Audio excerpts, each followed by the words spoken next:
Assalamualaikum warahmatullahi wabarakatuh. Sahabat beriman, berjumpa lagi di channel Afkar SGU Channel. Semoga sahabat semua dalam keadaan sehat wal-afiat, amin. Pada video kali ini akan menceritakan tentang biografi Imam Syafi'i, pendiri mazhab Syafi'i. Imam Syafi'i merupakan seorang mufti besar umat Islam yang juga pendiri dari mazhab Syafi'i. Ia masih kerabat Rasulullah, dari Bani Muthalib atau keturunan Al-Muthalib, saudara dari Hashim yang merupakan kakek Nabi Muhammad SAW. Sebelum menjadi ahli fikih besar, Imam Syafi'i pergi ke Madinah untuk berguru kepada Imam Malik, pendiri mazhab Maliki. Imam Syafi'i mengembangkan mazhabnya pada awal abad ke-9, yang kemudian populer di beberapa negara di dunia, termasuk Indonesia. Pendidikan Imam Syafi'i. Nama lengkap Imam Syafi'i adalah Abu Abdullah Muhammad bin Idris Asy-Syafi'i Al-Muttalibi Al-Qurasyi. Ia lahir pada tahun 150 Hijriah atau 767 Masehi. Ada perbedaan pendapat di kalangan ahli sejarah terkait tempat lahir Imam Syafi'i. Ada yang mengatakan di Gaza, ada juga yang berpendapat di Askalan, dekat Gaza. Ketika berumur 2 tahun, Imam Syafi'i dibawa ke tanah leluhurnya di Mekah oleh sang ibu, setelah ayahnya meninggal.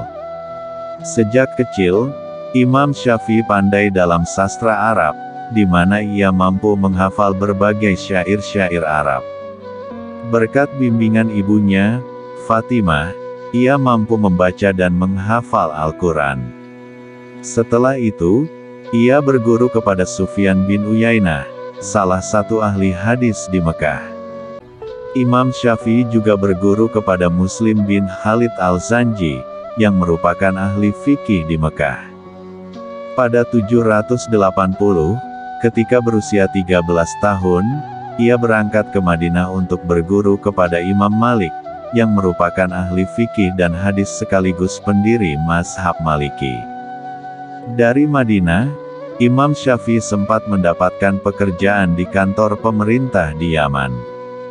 Namun, ia ditangkap oleh polisi Kekhalifahan Abbasiyah karena dituduh berafiliasi dengan organisasi ilegal.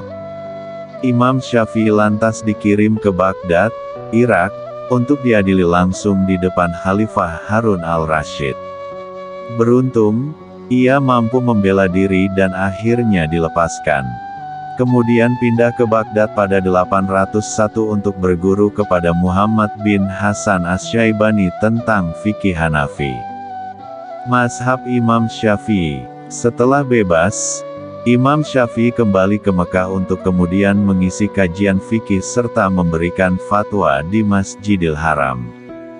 Pada periode inilah, Imam Syafi'i sering melakukan perjalanan dari Mekah ke Baghdad untuk mulai merintis mazhabnya sendiri, yakni mazhab Syafi'i. Selama mengembangkan mazhabnya di Baghdad, Imam Syafi'i mulai muak dengan Kekhalifahan Abbasiyah yang kerap terlibat dalam perang saudara. Di saat yang sama, ia mulai menyusun kitab dalam bidang usyul fikih yang berjudul Al-Risalah. Selain itu, ia juga mengarang kitab di bidang fikih yang berjudul Al-Hujjah atau yang dikenal dengan Mazhab Qadim. Karena tidak mau lagi berurusan dengan Kekhalifahan Abbasiyah, pada 816, Imam Syafi'i meninggalkan Baghdad menuju Mesir. Di Mesir, Imam Syafi'i terus mengembangkan dan menyebarkan mazhabnya yang didasarkan pada 4 sumber hukum, yaitu Al-Quran, Sunnah, pendapat hukum masyarakat, dan elaborasi hukum dari teks aslinya dengan menggunakan analogi.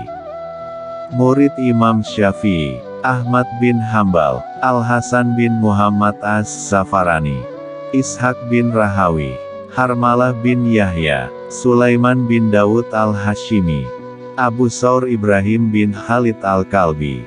Wafat di Mesir, Imam Syafi'i diketahui mempunyai beberapa murid, seperti Abu Yakub Al-Buwaiti, Ismail Al-Muzani, dan Rabi, Al-Muradi. Imam Syafi'i juga banyak merevisi fatwanya dengan yang baru atau lebih dikenal dengan mazhab jadid. Fatwa revisinya tersebut dicantumkan dalam kitab Imam Syafi'i yang berjudul Al-Um. Seiring berjalannya waktu, mazhab Syafi'i menyebar dari Mesir kemudian populer di kalangan ulama Islam Sunni. Imam Syafi'i menghabiskan sisa hidupnya di Mesir hingga meninggal pada 204 Hijriah atau 821 Masehi. Karya Imam Syafi'i: 1. Al-Um, 2. Al-Risalah, 3. Al-Hujjah, 4. Musnad Al-Syafi'i, 5. Al-Sunan Al-Mador, 6. Jema' Al-Ilm. Wallahu a'lam bishawab. Terima kasih sudah menonton video ini. Semoga video ini bermanfaat dan menambah wawasan sahabat beriman.